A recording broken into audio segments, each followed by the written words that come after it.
Мэдээ үргэлжилж байна. Маргааш 12 цагт хуралдахаар тов тогтоогоод байсан улсын хурал дахь Монгол Ардын намын бүлэг 17 цагт хуралджээ. Бүлгийн 64 гишүүний 38 нь өнөөдөр яаралтай хуралдах ёстой гэж үзэн ийхүү хуралдахаар болжээ. Мэдээллийг та бүхэнд төрийн ордноос сэтгүүлч мөгтүүл олоод зураглаж шалтан гэрэлнаар бэлтгэн хүргэж байна.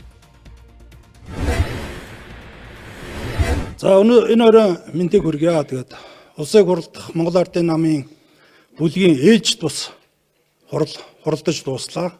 Энэ хурал маань үдээс өмнө улсын хурлын бүлгийн улсын хурлын Монгол Ардын нам улсын хурал дахь Монгол Ардын намын 38 гишүүний гарын үсгтээ ээлж тус хуралдуулах ийм албан бичиг ирсний дагуу миний бие бүлгийн дэд даргын хувьд энэ хуралдааныг зохион байгуулж дүрм журмын дагуу хуралдаж дууслаа. Тэгээд энэ хурлаар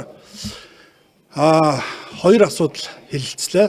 Нэгдүгээрт Монгол улсын ерөнхий сайд Гомжовын Зандан шатрын өнөөгийн нийгэм улс төрийн нөхцөл байдлын талаар бас мэдээлэл сонслоо. Үүнтэй холбогдуулж бас зарим улсын хурлын гишүүдээс тодорхой гормын санал гаргаж тодорхой газруудад одоо чиглэл өгсөн ийм тогтоол гарсан. Үүнийг одоо манай улсын хурлын гишүүн өөрийн туяа танилцуулна.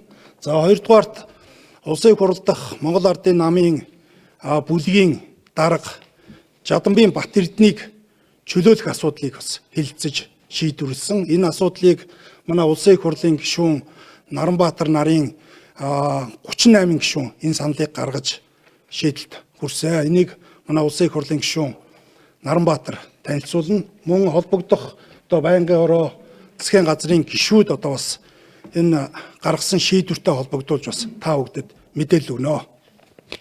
За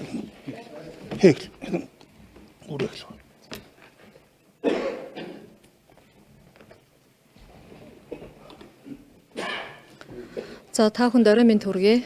Тэгээ өнөөдөр бид бас бүлгийн ээлж хурлыг хуралдуулах шаардлагыг бас бүлгийн даргатаа удаа дараа тавьж байгаа нь нийгэмд үүссэн нөхцөл байдал, за ахмадууд, багш нар, эмч нар төсвийн одоо хуулийг хэлэлцэж байгаа энэ цаг хугацаанд тодорхой тэтгэвэр тэтгэмжийг тодорхой хувиар нэмэгдүүлэх, цалин улсыг нэмэгдүүлэх ийм шаардлагыг бас удаа дараа тавиад, за үүн дээр бол бас нэг тодорхой шийдэл бид нар хариу өгсөн одоо ийм арга хэмжээг бас өрөвтэй авч чадахгүй ингээд яваад байгаа.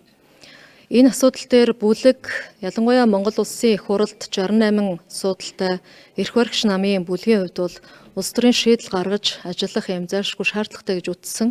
Тийм ч учраас өнөөдөр ээлж тус хуралдаанаар хэлцэх асуудалд бол бас энэ саналыг оруулж, за 2026 оны төсвийг тодорхой одоо хугацаанд бид нар бас үр дүнтэй хэлэлцэх, энэ үлдсэн хугацааг үр дүнтэй ашиглах юм зайлшгүй шаардлага нь. Яагаад гэвэл Монгол Улсын засгийн газар улсын хуралд төсвийг өргөн барьснаас хойш үндсэндээ 45 хончлоо. Гэтэл өнөөдрийн байдлаар дөнгөж 2 дахь хэлэлцүүлэг одоо байнгын хорон дээр явж байна. Цаашдаа бид ажлын хэсэг гаргаж, улсын хурлын зүгээс ажлын хэсэг гаргаж энэ төсөвтэй холбоотой асуудлууд дээр ажиллана. Нягтлж судлах, гишүүдийн хувьд зарчмын зөрүүтэй санал гаргах, ажлын хэсгийн хувьд бас засгийн газрын одоо байр суурин дээр харилцан ярилцаж, тохиролцож ойлголцох олон асуудлууд байгаа.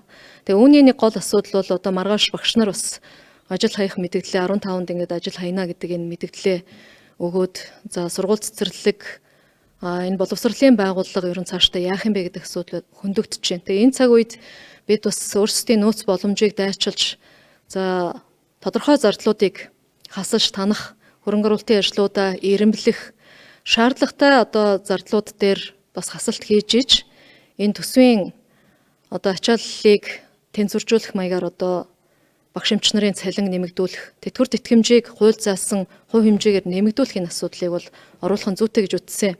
Тийм болохоор өнөөдөр бол одоо бид нар 25 оны хүлээгдэж байгаа гүйцэтгэлээр инфляцийн түвшин 8.5% байна гэж тооцож байгаа.